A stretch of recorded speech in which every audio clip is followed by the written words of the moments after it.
Hello, and welcome to Season 5 of the Atlanta Opera's BlinkOpera podcast.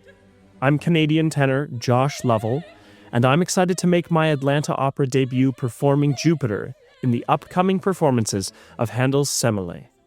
This week, I'm your host for an operatic saga of gods, mortals, and a love triangle bursting with desire, envy, and epic consequences.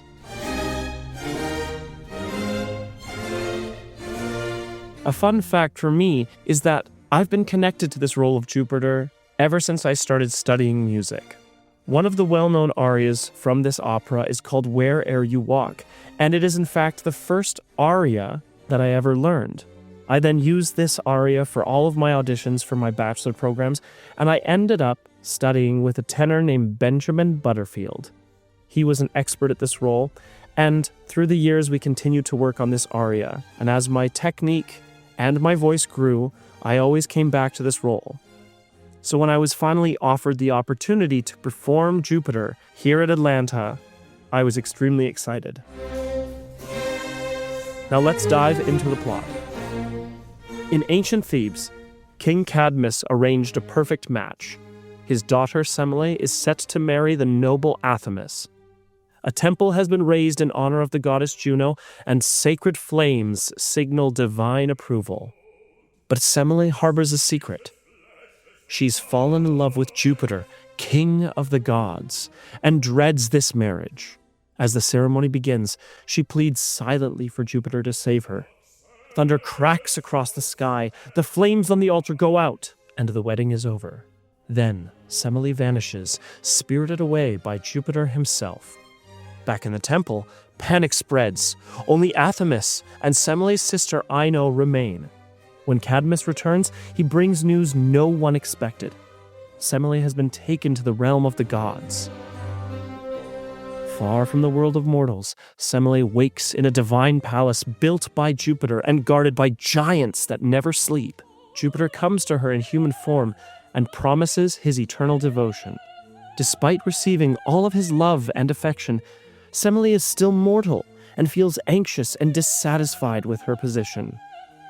To bring her comfort, Jupiter transforms the palace into an eternal garden and summons her sister Ino to keep her company. The sisters are overjoyed. Still, Semele isn't satisfied. She yearns for immortality. Meanwhile, Juno, furious and jealous, hatches a plan. She bribes Somnus, god of sleep, for his help and steals his magic. Then, disguised as Ino, Juno visits Semele. She remarks upon Semele's beauty and how she must have already become a goddess. In doing so, she manipulates Semele and her strong desire to become immortal. If Jupiter truly loves you, Ino says, make him swear an oath to grant your deepest wish, then ask him to appear in his true form. Semele agrees without hesitation. When Jupiter returns, Semele makes her demand. He begs her to choose something else, but she insists. Bound by his divine promise, he reveals himself.